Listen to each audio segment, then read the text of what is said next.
আসসালামু আলাইকুম, স্বাগতম জানাচ্ছি বিবিসি নিউজ আন্তর্জাতিক সংবাদে। শুরুতেই সংবাদ শিরোনাম, এরপর বিস্তারিত। গাজার জন্য বোর্ড অফ পিস গঠনের ঘোষণা ট্রাম্পের। নৌমহড়ায় ইরানের উপস্থিতির জন্য দক্ষিণ আফ্রিকার তীব্র নিন্দা যুক্তরাষ্ট্রের। অমীমাংসিত সমস্যা সত্ত্বেও গাজা যুদ্ধবিরতি দ্বিতীয় ধাপ শুরু। ট্রাম্পকে নিজের পদক উপহার দিলেন নোবেল বিজয়ী মাচাদো। দর্শক, এতক্ষণ শুনছিলেন সংবাদ শিরোনাম। এখন বিস্তারিত। আপনি যদি ইসরায়েলের ধ্বংস চান এবং মুসলিমদের পাশে থাকেন, তাহলে ভিডিওতে লাইক করে চ্যানেলটি অবশ্যই সাবস্ক্রাইব করে দিবেন এবং আপনার মূল্যবান মতামত অবশ্যই কমেন্টে লিখে জানিয়ে দিবেন। এখন বিস্তারিত। গাজার জন্য বোর্ড অফ পিস গঠনের ঘোষণা ট্রাম্পের। গাজায় যুদ্ধ অবসানের দ্বিতীয় ধাপে president Donald Trump board of piece গঠনের ঘোষণা দিয়েছেন, যার অধীনে একটি ফিলিস্তিনি টেকনোক্র্যাট কমিটি যুদ্ধ পরবর্তী গাজার প্রশাসন ও নিরাপত্তা ব্যবস্থাপনা করবে। ফিলিস্তিনি গাজায় যুদ্ধ অবসানে মার্কিন সমর্থিত পরিকল্পনার দ্বিতীয় ধাপ হিসেবে একটি বোর্ড অফ পিস গঠনের ঘোষণা দিয়েছেন যুক্তরাষ্ট্রের প্রেসিডেন্ট ডোনাল্ড ট্রাম্প। গতকাল বৃহস্পতিবার নিজের সামাজিক যোগাযোগ মাধ্যম ট্রুথ সোশ্যালে দেয়া এক পোস্টে তিনি এই ঘোষণা দেন। পোস্টে ট্রাম্প লিখেছেন, এটি ঘোষণা করতে পারা আমার জন্য অত্যন্ত সম্মানের যে বোর্ড অফ পিস গঠিত হয়েছে। এই বোর্ডের সদস্যদের নাম শিগগিরই ঘোষণা করা হবে।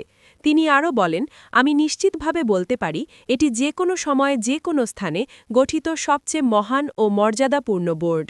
যুদ্ধ পরবর্তী গাজার দৈনন্দিন প্রশাসনিক কাজ পরিচালনার জন্য সম্প্রতি ১৫ সদস্যের একটি ফিলিস্তিনি টেকনোক্র্যাট কমিটি গঠনের ঘোষণা দেয়া হয়েছে। এই কমিটি মূলত ট্রাম্পের নেতৃত্বাধীন বোর্ড অফ পিসের অধীনে কাজ করবে। পরিকল্পনার অংশ হিসেবে গাজার নিরাপত্তা নিশ্চিত করতে এবং ফিলিস্তিনি পুলিশ বাহিনীকে প্রশিক্ষণ দিতে সেখানে একটি আন্তর্জাতিক স্থিতিশীলতা বাহিনী মোতায়েনের কথাও বলা হয়েছে। হামাসের জ্যেষ্ঠ নেতা বাসেম নাইম বৃহস্পতিবার এক বিবৃতিতে বলেন, বল এখন মধ্যস্থতাকারী, যুক্তরাষ্ট্রের গ্যারান্টার এবং আন্তর্জাতিক সম্প্রদায়ের কোর্টে। এই কমিটিকে শক্তিশালী করার দায়িত্ব এখন তাদের। নৌমহড়ায় ইরানের উপস্থিতির জন্য দক্ষিণ আফ্রিকার তীব্র নিন্দা যুক্তরাষ্ট্রের। দক্ষিণ আফ্রিকার উপকূলে নৌমহড়ায় ইরানের অংশগ্রহণকে মানবাধিকার দমন ও আঞ্চলিক অস্থিতিশীলতার কারণে যুক্তরাষ্ট্র বিশেষভাবে নিন্দনীয় বলে আখ্যা দিয়েছে, যা দুদেশের সম্পর্কে নতুন করে উত্তেজনা সৃষ্টি করেছে।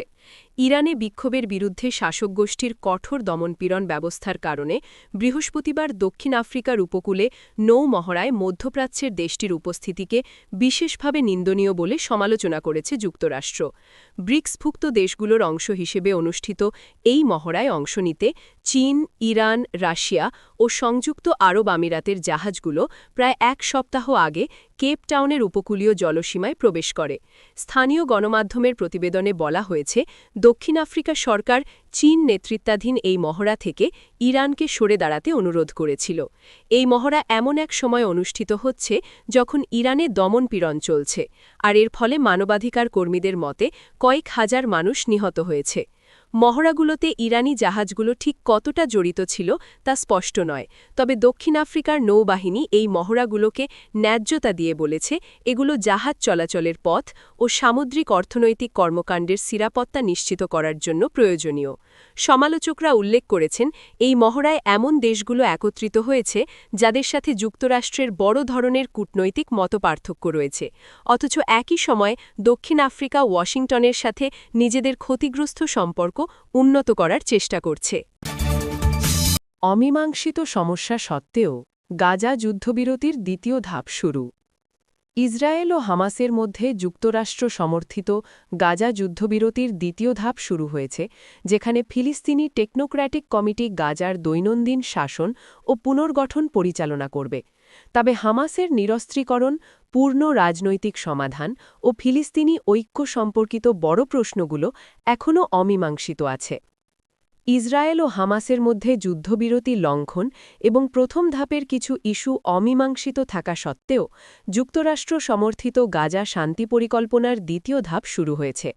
সবচেয়ে বিতর্কিত প্রশ্ন হল হামাসের পূর্ণ নিরস্ত্রীকরণের প্রতিশ্রুতি প্রকাশ্যে অস্বীকৃতি, যা ইসরায়েলের দাবি, এবং গাজা থেকে ইসরায়েল তার বাহিনী সম্পূর্ণরূপে প্রত্যাহার করবে কিনা সে বিষয়ে স্পষ্টতার অভাব।